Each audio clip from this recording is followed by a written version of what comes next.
Hello বন্ধুরা, নমস্কার সবাইকে আমার ব্লগে স্বাগত। আজ আমি ভাবলাম আমার লাইফস্টাইলের কিছু অংশ আপনাদের সাথে শেয়ার করি, তাও আবার রান্না করতে করতে।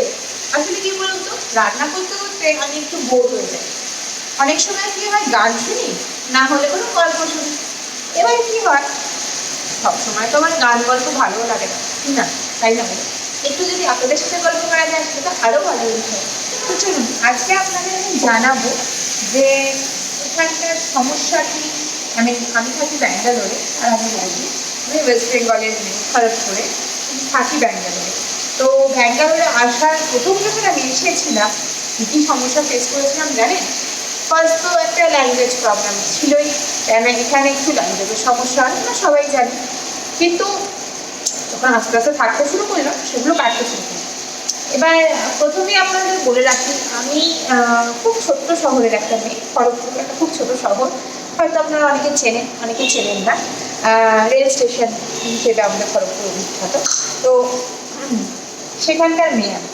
তো আগে তো আমি সত্যি কথা বলতে খড়গপুরের বাইরে কোনোদিন কোথাও বেরোইনি। এমনকি কলকাতাতে গিয়েও সেরকম কোনোদিন থাকিনি। আমার মা বাড়ি যেহেতু কলকাতায়, আমার মাসিদের বাড়ি কলকাতায়, তো আমি সেই হিসেবে যেতাম। বরঞ্চ হার্ডলি হয়তো 1 মাসের জন্য ছুটিতে গেছি, তার বেশি কলকাতা আমি যাইনি কোনোদিন, বা থাকা হয়নি সেই অনুপাতে।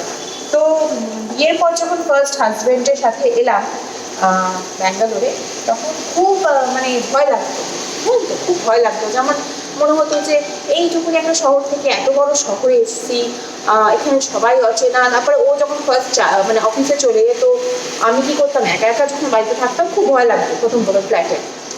তো তারপর আস্তে আস্তে আস্তে আস্তে কী হলো, সময়ের সাথে সাথে চেঞ্জ হলো, সিচুয়েশন চেঞ্জ হলো। আস্তে আস্তে আমি মানিয়ে নিতে শুরু করলাম। তারপর যখন আমি একটা স্কুলে জব শুরু করলাম, তখন থেকে আমি আস্তে আস্তে ফ্রি হয়ে গেলাম। তো এইভাবেই আমি এখনও 2 বছর ব্যাঙ্গালোরে আছি। তো এখন সবটাই আমার আর মনে হয় না যে পর বলে, এখন মনে হয় সব কিছুই আপন। তো ভাবলাম যে আমার ব্লগ চ্যানেলটা খোলার বা আমার এই ইউটিউব চ্যানেল খোলার একটাই উদ্দেশ্য হচ্ছে আপনাদের সাথে একটু কমিউনিকেশন করা। এবার অনেক বন্ধুরা আছে আমাকে অনেক ভালোবাসা দেয়, আমার ভিডিওগুলো দেখে। অনেক বন্ধুরা আছেন দেখেন, কোনো ব্যাপার না। এই ভিডিওগুলো করে রাখা স্মৃতি হিসেবে, যে যদি কোনো দিন আমি যখন আমি বয়স্ক মানে পর্যায়ে চলে যাবো, যখন আমি বুড়ি হয়ে যাব, তখন না অন্তত আমি না হয় দেখবো ভিডিও। তো আজকে আপনাদের সাথে দেখাই যে আমি শেয়ার করি কী রান্না করছেন। হচ্ছে চিকেন। তো চিকেনটা আমাদের এখানে একটু মানে বলতে পারেন যে একটু সাশ্রয় হয় চিকেনটা, কেননা মাছটা এখানে কী হয়, যেহেতু আমরা রুই কাতলার উপরেই ডিপেন্ড করি। তো এখানে তো রুই কাতলা এরা চাষ করে না, এরা তো আমাদের ওয়েস্ট বেঙ্গল থেকে রুই কাতলাটা ইম্পোর্ট করে। তো তার জন্য কি রুই কাতলাটার দামটা একটু সামান্য বেশি হয়। আর নিতে গেলে আপনাকে বড় বড় রুই, মানে নিতে হলে এত বড় রুই নিতে হবে, বা 2-3 কেজির রুই, বা 2-3 কেজির কাতলা। এছাড়া আপনাকে পিস ওয়াইজ এটা বিক্রি করে না, অনলাইন ছাড়া। এবার সবসময় অনলাইনে কেনা সম্ভব হয় না, বা অনলাইনে আউট অফ স্টকও থাকে। তো গিয়ে কিনতে গেলে তো 2 পিস কি 4 পিস, এবার আমরা দুজন মানুষ, তো দুজন মানুষের জন্য 2 পিস এনাম, 4 পিস এনাম দুবেলায়। তো সেখানে একসাথে অনেকটা কেনা আমাদের পক্ষে লস, কেন আমাদের ফ্রিজ নেই। আর ফ্রিজ রেখা দরকারও হয় না ব্যাঙ্গালোরে। যারা ব্যাঙ্গালোর ওয়েদার সম্পর্কে জানে তারা জানে যে ব্যাঙ্গালোরে সারা বছর ফ্রিজের দরকার হয় না। তবুও কাঁচা মাছ তো আর রাখা যায় না, তাই না? কাঁচা মাছ তো আপনাকে নষ্ট হয়েই যাবে। তো এই একটা সমস্যার জন্য আমরা কী করি, আমরা চিকেনটাই বেশি প্রেফার করি, খেতেও ভালোবাসি। প্লাস হচ্ছে যে মাছটা আমরা রবিবার শনিবার যখন ফ্রেশ স্টক হলে, শনি রবিবার, তখন মাছটা আমরা নিয়ে আসি, তখন আমরা মাছটা খাই। তাও হচ্ছে পাবদা ট্যাংরা, যেগুলো পিস ওয়াইজ বিক্রি হয়, চারাপোনা, পাবদা, ট্যাংরা এগুলো।